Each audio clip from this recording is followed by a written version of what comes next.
Now I would like to discuss a little bit about the very old school knowledge of permutation. The very old knowledge of permutation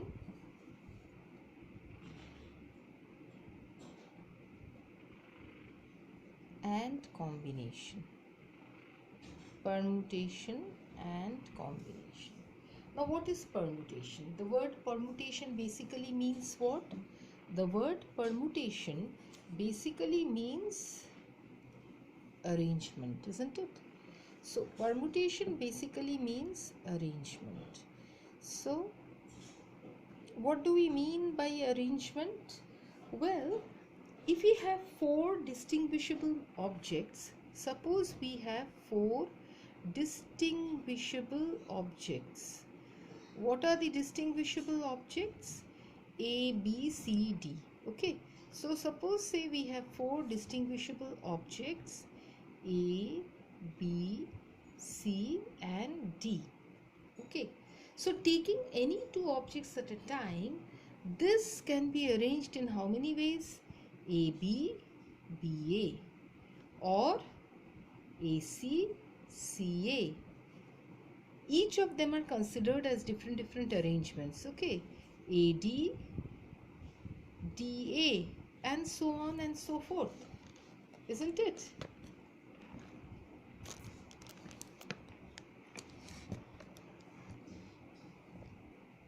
Alright, so you see there, if you do it, you will see there are 12 arrangements in all.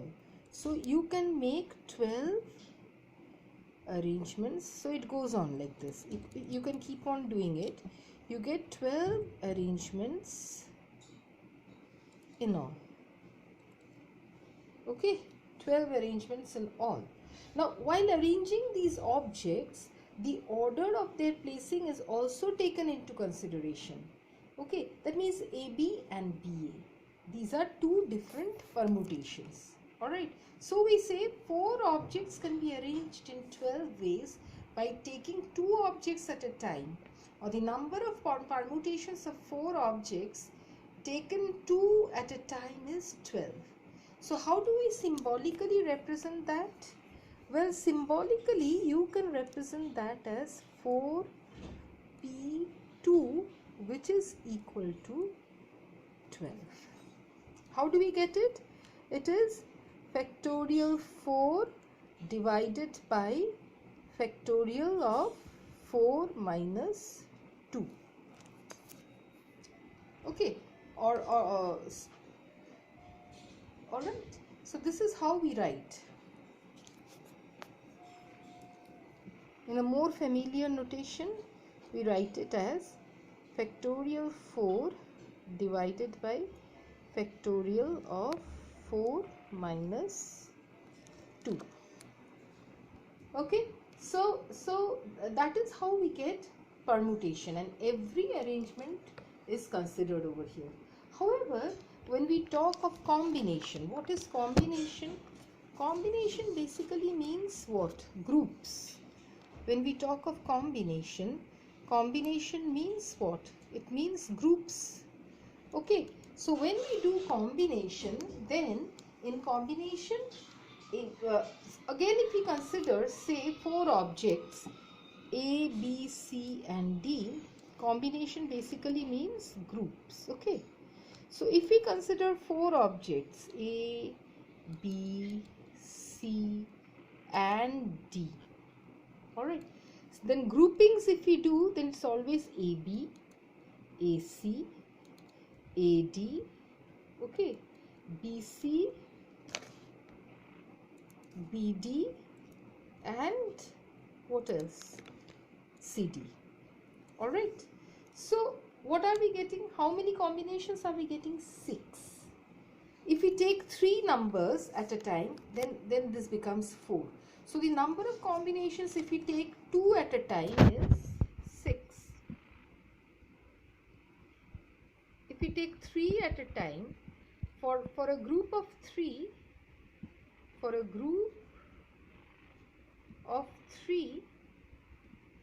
okay, we we get this as 4. So combinations, when we find out, so when it is NC2, then it is factorial 4 minus 2 divided by factorial 2. So combination is always less than permutation. How is it correlated to permutation? You can show that, well,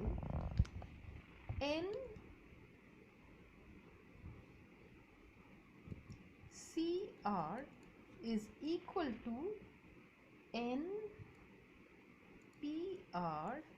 by factorial R, isn't it? So this is what we observe. All right.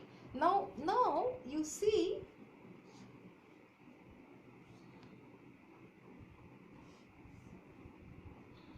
suppose we try to do this problem that you have n similar coins. Just now we were talking of 2 coins, but instead of 2 coin or 1 coin, suppose we have n similar coins. Okay, the number of coin is n. So suppose, say, we are having n similar coins. Consider this problem.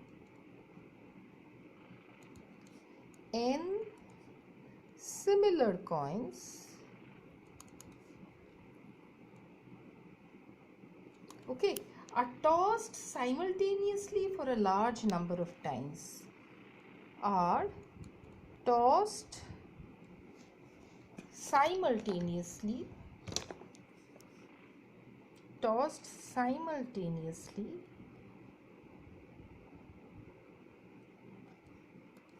for a large number of times.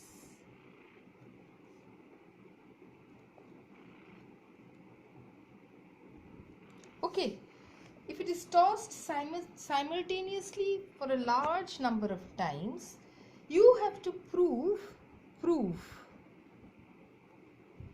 that probability of R heads uppermost, probability of R heads uppermost, probability of R heads uppermost is given by what? It is given by factorial n,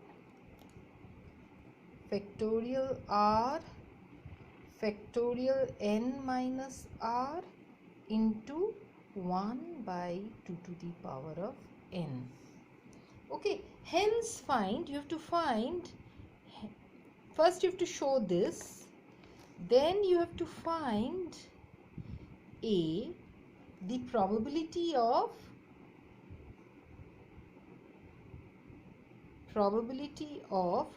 most probable state,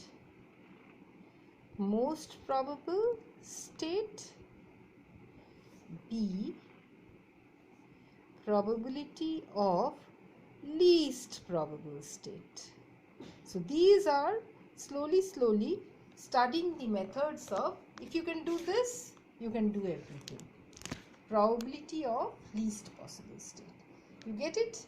Okay. So we have to proceed with this study. Probability of most probable state and probability of least probable state. Okay. So, well, when we toss coins with our heads uppermost, we start with 2 coins, suppose, say. For 2 coins, the coins are unlike or distinguishable. Suppose take 2 coins. To start with, take 2 coins. Of the 2 coins, the coins will be unlike or distinguishable, or the coins will be similar or indistinguishable. So the first case will be, let us take, of the 2 coins, one will be distinguishable. That means, when will they be distinguishable? When they are unlike. If they are like, you can't distinguish, isn't it? Then they become indistinguishable. Either it is distinguishable or it is indistinguishable. Alright, so suppose we take two coins. Take two coins when it is, suppose, say, distinguishable. So the first case, case 1. Two coins distinguishable. What will be the probability? That's what we are trying to find out. How will we find it? Well, suppose say two coins are distinguishable, one of which is silver, the other one is gold. One of the coin, let one coin be silver, the other one is gold. It's distinguishable now. Okay, so suppose say for silver, the heads of the first of the two face upwards. Say silver and gold, both their heads face upward, A1 and A2. Now the head of the first face upward and the tail of the second face upward. I call the tail as B2. So head of the first is A1 and the tail of the second is B2. It faces upward. Head of the second and the tail of the first face upward. So head of the second and tail of the first is B1, tail of the head of the second and tail of the first, tail of the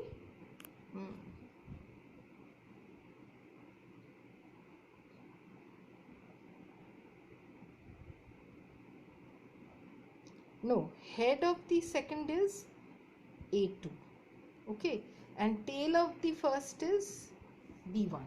Alright, this is one combination, B1, A2, and tails of two upward, B1 and B2, isn't it? So what are the total number of possible ways? So the total number of possible ways, the total number of possible ways will be what? A1, A2 plus A1, B2 plus B1, A2 plus B1, B2.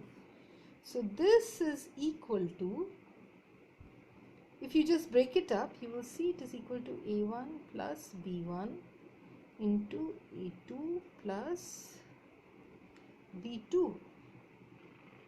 Okay.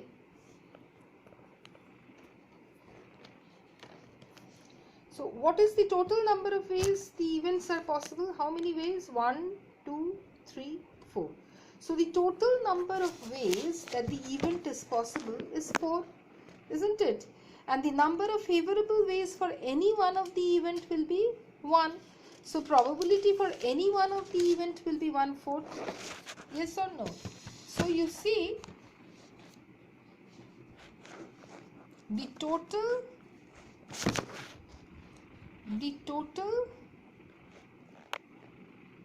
number of ways for the event to occur or possible, n will be equal to 4, and the favorable ways for any one event, favorable ways for any one event,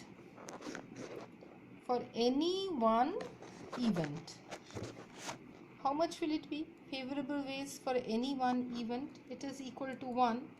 So what will be the probability of any one event to happen? Probability for any one event to happen will be equal to how much? 1/4, isn't it? So like that, for all events it is 1/4, 1/4, 1/4, 1/4. Okay, so this is the probability when the coins are distinguishable. So I would like all of you to find out what would happen when the coins are so like that. For all 4 of them it will be 1/4, 1/4, 1/4 and 1/4. Okay, so that if you add it up, the total probability is 1. Find what happens when the coins